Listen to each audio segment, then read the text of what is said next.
Welcome back to Bay Area Focus. With so much going on in our daily lives, many of us never stop to think about an integral part of our well-being, and that is bone health. Since it keeps us going, why is bone health so often overlooked? Well, here to explain is peer educator for American Bone Health, Tracey Sylvester. Tracey, welcome to the show. Thank you for having me. Okay, so I just mentioned, we have a lot to worry about. Why do we need to worry so much about our bones? Well, 1 out of every 2 women and 1 out of every 4 men are going to be at a risk of fracturing a bone within the next 10 years. One of the main focuses of American Bone Health is to make sure that we are educating the public on bone health and fracture risk assessments, as well as doing whatever we can to keep our bones strong. Yeah, why do we tend to overlook bone health? I guess it's on the inside, it's hidden under all the muscles and all the skin, and it's just one of those things that seems not to be on the forefront of anything that we think about when we're thinking about health.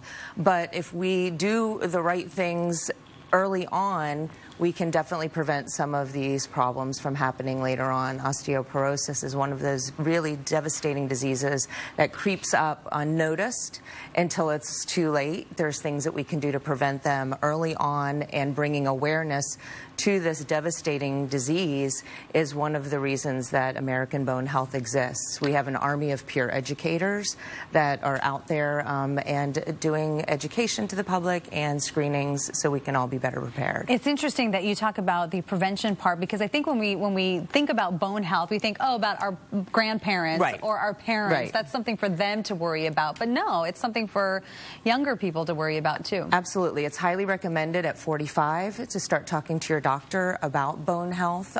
There's things that you can do to help with prevention. One of the most important things is nutrition, making sure that we're all getting enough vitamin D and calcium in our diets.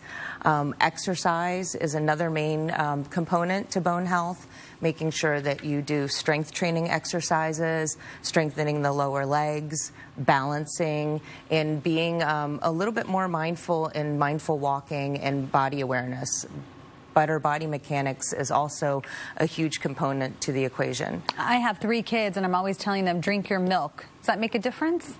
Absolutely it does. One of the things is with calcium, to be better educated on calcium, you don't want to over supplement. If you're getting enough calcium in your diet, there's really easy tools available on American Bone Health's website to help you understand exactly where your calcium intake is with your diet and then how to supplement that.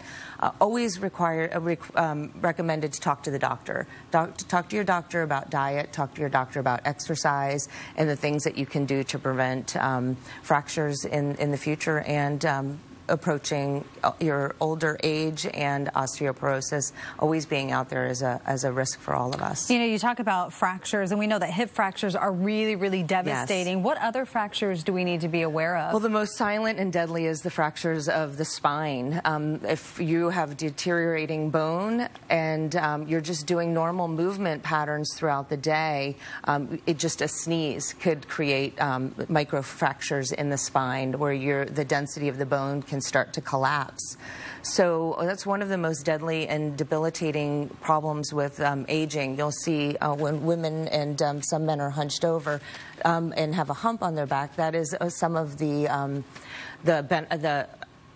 things that happen when your bone is not healthy. So we just highly recommend getting screenings. There's so many things to do to prevent this. You don't want to lose your mobility. You don't want to be in a debilitating or disabled situation when you're older. And there are so many things out there at American Bone Health .org that could give you these tools to help you stay healthy. And you recently completed a national screening event. We sure did, yeah. Yes. So what did you learn from that? So, we had about 250 peer educators out there educating over 1,025 people, all ages 45 and up, and we were in 41 locations spanning over 20 states. So it was quite amazing efforts, 33% up since last year. So we were able to get this information out to a lot of people. Some of the statistics are pretty scary, though. We have about 35% of women and about 66% of men who are going to be at risk of fracture in the next 10 years.